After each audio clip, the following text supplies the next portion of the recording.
sobre essa crise bancária dos Estados Unidos, que está preocupando todo mundo, inclusive todo mundo, né? Algumas pessoas, né? Inclusive tem a Bolsa de Valores de São Paulo está em queda nesse momento de 1,55%, mais ou menos. Dólar comercial em alta agora de 1%, cotado a R$ 5,31, agora que são meio-dia e 59.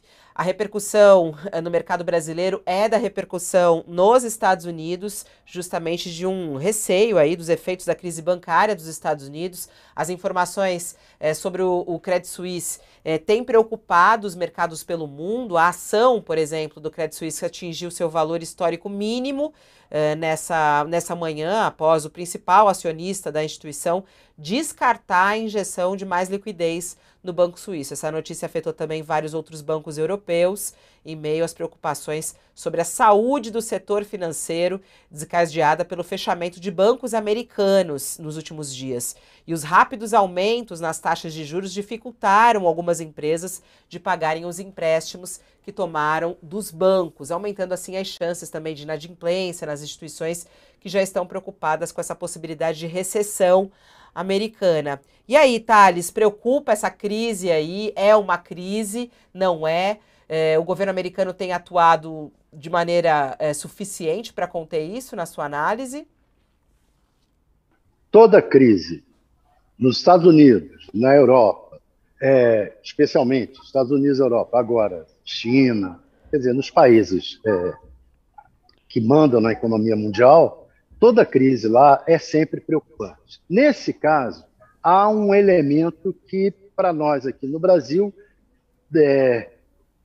traz uma nesga de esperança, que é o seguinte: a expectativa é que, em função dessa crise, haja uma diminuição da taxa de juros por lá, nos Estados Unidos e, consequentemente, em outros centros financeiros. E aí pode ser que isso force ao Banco Central aqui também, já não se fala mais em aumentar a taxa de juros, como se falava antes, e force até a haver uma diminuição agora com a reunião do Copom e tudo isso. Então, a expectativa é de que traga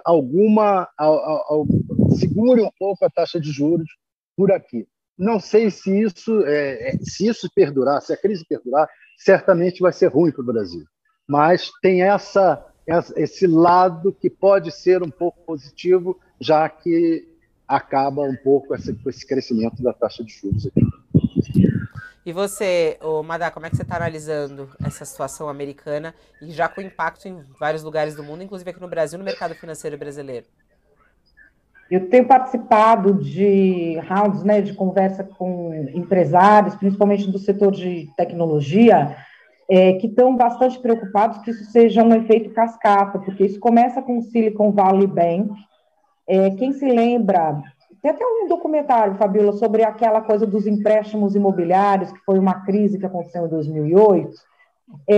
Essas notícias, a gente ainda não tem a dimensão real do que acontece. Você vai ter uma análise aqui, uma análise ali, mas quando começam várias instituições que lidam com uma mesma carteira de produtos, que estão ali na mesma região a ter problemas, precisa se investigar mais fundo para ver qual é o problema que está gerando tudo isso.